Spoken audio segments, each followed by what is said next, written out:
All right, we're back talking about Xenoblade Chronicles 3, and something that a lot of you guys have asked me about over the last week or so since its reveal, and that is the sales potential of Xenoblade Chronicles 3. Can it become a major franchise for Nintendo? What do they have to do? And I didn't want to delve too much into it before, just because the game still has a lot of variables that are up in the air, right? We need to know what the launch edition is going to be. We need to know some of the other games surrounding it, what time those games come out. We need to know what's going on with the pre-orders, the bonuses. There's all sorts of stuff that can jump or not jump sales, or that can just move things in all sorts of ways. And the reason why people come to me and ask me about this, because I'm fresh off of absolutely destroying RGT in the whole Metroid Dread sales discussion. So I think I have a little bit of insight on how this game is going to do, but let's talk about it a little bit. So basically how I formulate things going first is that I always look back at what the peak of the series is. So you look back at the peak of the series, how it did, and the circumstances surrounding that. So Xenoblade has always been a game that's around a 1 million to 2 million seller. That's pretty much its sales range so far on the Wii, the new Nintendo 3DS, and also the Nintendo Switch, with Xenoblade Chronicles 2 being the best-selling game with a little bit over 2 million over the course of since 2017. So not so bad. So how can this game do with Xenoblade Chronicles 3? Well, you take that base and then you start layering variables on top of that. Is the game going to be a heavily marketed game? Is the game going to be really good? How is the Metacritic going to look? How is everything surrounding it? And then you start adding in those variables that could bump up the sales up or potentially down based on how well they perform in those areas. So let's go ahead and let's break that down. So I'm going to take about 2 million as the base. That's the base that we think Xenoblade has reached in its apex at this point. Now, you also have to factor in the install base of the Nintendo Switch. Now, back in 2017, obviously the install base isn't as big, so you have more of a slowed growth towards its peak. But not at this point, you have 100 million Nintendo Switch systems plus on the market, and by the time that the game comes out in September, there's going to be even more, 110 million plus by then. So you have to also factor that in too. So I'm taking that 2 million base, and then I'm factoring in the install base. So right off the back, I would definitely put at least minimum of about 500,000 units or more on top of that. So right now what we're looking at is a 2.5 million minimum wall when it comes to Xenoblade Chronicles 3. That is the minimum that I think that it's going to sell based off the factors so far. Now here's where it can hit above that maximum, and that's when you start factoring in the other things. So right there, you look at the review scores. That's going to be really big. How good is this game? If this game comes out when it comes to Xenoblade games, and it's right up there with Xenoblade Chronicles Definitive Edition, Xenoblade Chronicles 1, when it comes to review scores, that can definitely bump it up and get more people interested in the franchise. If you look at it that, word of mouth, how do Xenoblade fans, outside of the mainstream media, how do Xenoblade fans take this game? Now, from everything that I've seen so far, and it's very early, Xenoblade fans seem to be extremely happy with what they've shown, with the character designs, the potential story setup, and everything. So I'm going to go ahead and layer in another one, because I think that the game is going to review really well. I would give it, at least right now at this point, a base 85 score, and probably go up based on what we hear or what we know, and also what they do with the combat and the story. So in my opinion, that's good enough to give it probably another 500,000 units or so. So that bumps it up to at least 3 million at this point. Now from here, it can go any which way, because you're already 1 million units above your previous best of the series franchise. But once again,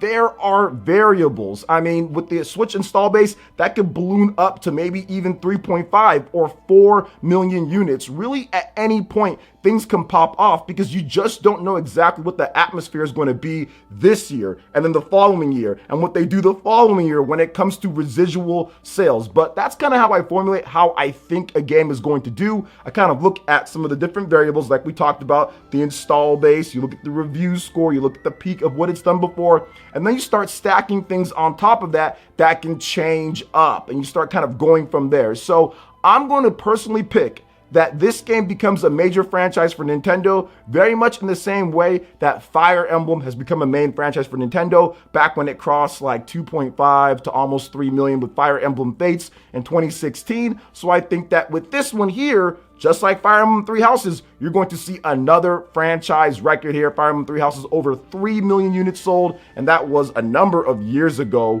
on the Nintendo Switch. We don't have the up-to-date sales, so I'm looking at Xenoblade Chronicles 3 and how the Xenoblade franchise is probably going to take that next step up to 3 million units plus, if not more, depending on exactly how good this game is, what they do with the combat, where the Switch install base is, and what Nintendo does going forward with the Nintendo Switch system, the next Nintendo Switch, what's going on with there. Xenoblade X can come in and boost sales when it comes down to it. There is a high amount of variables and factors, but that's kind of my baseline prediction right now would be 3.5 million or so based on various different things that I just discussed. But once again, that can go up depending on what else they show, depending on the hype, depending on the word of mouth. There's so many different things that can change things up. So I think it should be pretty good going forward. And I'm excited to talk more about Xenoblade Chronicles 3 as we get new information on the characters and we get closer to launch. So what are your thoughts on my initial Xenoblade Chronicles 3 sales prospects? Let me know in the comment section below. All right, and next up, guys, we have a game that I know a lot of you have been waiting for more information, and it's going to be finally coming out this week.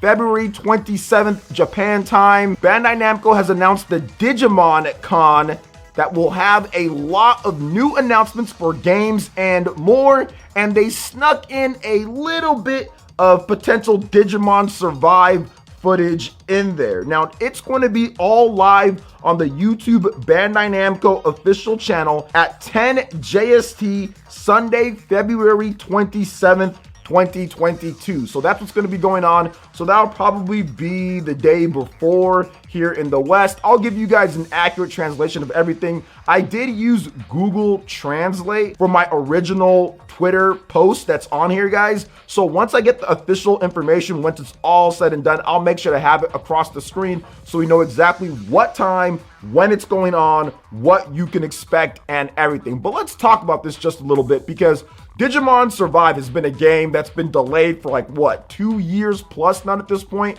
They've pretty much said, hey, here's how it looks. And people are like, that doesn't look that great. But then they showed off some of the visual novels slash character, pathways and branches. Like, oh, that looks pretty cool and interesting. How you can kind of move around and collect clues and all this different type of stuff to survive this post-apocalyptic Digimon world. So then people got more interested. Then all of a sudden, delay after delay after delay to polish up or make the game better. And I think at the end of the day, yes, I'm not the biggest Digimon fan. I definitely like Pokemon more, and I think I even liked Monster Rancher more back in the day. But at the same time, Digimon Survive is definitely the type of game that would have got me interested, or I might get more interested in the Digimon franchise. It was something that I like from a strategy RPG standpoint. Yes, the footage that you guys are seeing right now at this point is old and doesn't necessarily look amazing, but I like what they are doing with the story elements combined with the strategy RPG elements, smaller maps, you have quicker matches, and then you have also the Digimon that you can customize in order to kind of take out enemies on there. And also with multiple pathways, you can have different endings and replay value as well. At least that's what Bandai Namco was saying about the game. So Bandai Namco can still make awesome games. We've seen what they've done before with their previous stuff on Nintendo Switch, with some of the ports they brought over. So I do have faith and confidence that Digimon Survive is going to be a good game. So this game, I know it's taken a long time, guys, but we have just a little bit more. February 27th, this upcoming weekend here, it is going to be going down with Digimon Survive. I'm not sure if I'm going to have live coverage of it, because Bandai Namco and these events and these Digimon cons, they just take way too long to get to everything. But I know I'll be covering it as soon as things drop. You guys will have a video as fast as possible based on what they show off and what they talk about. Digimon Survive is apparently coming to all systems. It's going to be on Xbox, PlayStation, Nintendo Switch, PC. It's going to be on everything. So it should be pretty fun for all Digimon fans, no matter what system you have. But what are the things that you're looking forward to most at the Digimon Con, and what are you looking forward to when it comes to games there? What Digimon Survive? What do you want to see in this game, in this franchise?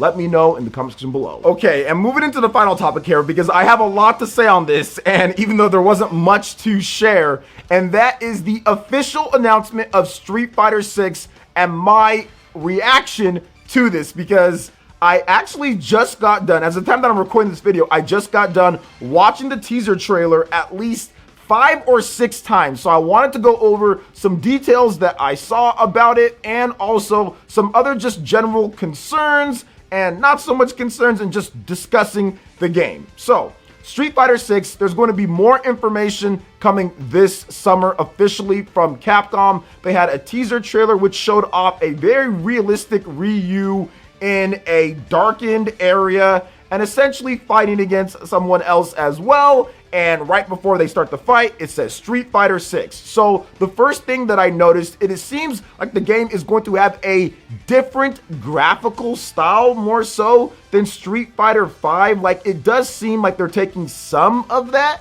but then they're also kind of adding in some of the flair from Street Fighter 4 from the other character. Now, that could be a wrong analysis from me, but it does seem like they're trying to mix some of the fusion of like the paint or the style of Street Fighter 4 just a little bit, along with the really realistic and big bulky look of Street Fighter 5. Now, another thing that I noticed too was the announcer at the end. Street Fighter 6.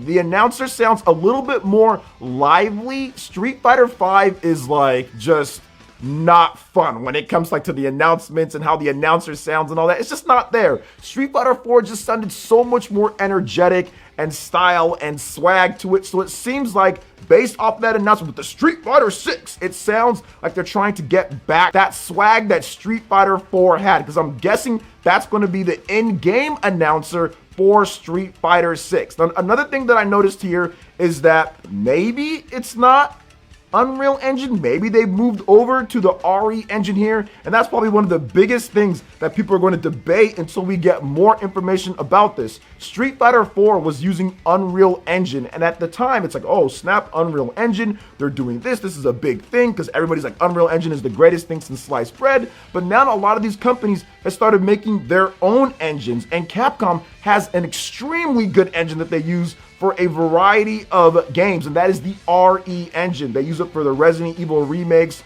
the new Resident Evil games. They use it for Monster Hunter Rise as well. That is an RE engine game, and you see how good of a job they did on the Nintendo Switch, despite it not being as high powered as the PlayStation and Xbox systems. So that is one thing that a lot of people are wondering, especially with looking at these graphics and everything, like, hey, have they moved over to the RE engine? And that engine is also very flexible for those that are wondering, wait a minute, hold up, can it do a fighting game? I mean, it did a 2D side scroll like with the Ghosts and Goblins. It's done Monster Hunter, it does RE. So I think it can probably do it, and they're smart people over there at Capcom when it comes to their engineering team. They know what they're doing, so I'm pretty sure they can make it work. So maybe we have a potential move back to a little bit more of a stylistic and upbeat when it comes to Street Fighter 4 with Street Fighter 6. We also have really good looking graphics, so a potential move from the Unreal Engine from Street Fighter 5 to the RE engine that a lot of the modern Capcom games use as well. Plus, we also have more information coming through this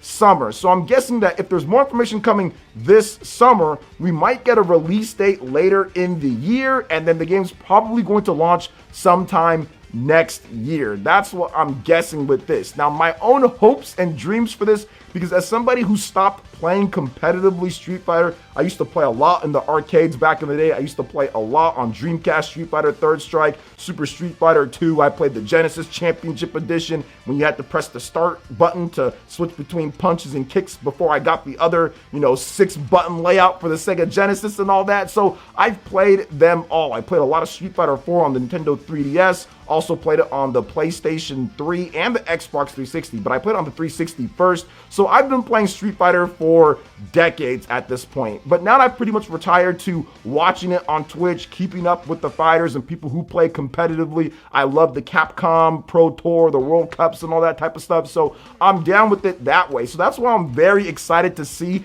how it is from a presentation standpoint as I watch the best in the world fight against each other. And also people just play the game on Twitch and everything. So I'll probably check this one out, though. It just depends on how Ken looks in the game. I mean, Ken looked so terrible in Street Fighter V. That's my favorite Street Fighter character of all time is Ken, and he looked so terrible in that game. It encouraged me not to play the game at launch and everything like that. He just looked so bad. So I'm hoping that Ken looks a lot better with his style, with his combos, with his swag and everything. So it might just entice me to go the extra bit and actually play more so than just watching the best of the best play. But we'll see how it all works out. I'm excited to see what Street Fighter 6 looks like, and this is an announcement that we all felt was coming because it's lining up like with the Capcom Pro Tour and everything, so we all knew it was going to be Street Fighter 6, but at the same time, I thought it could be something different, but then we got information that, hey, it's going to be Street Fighter 6. So,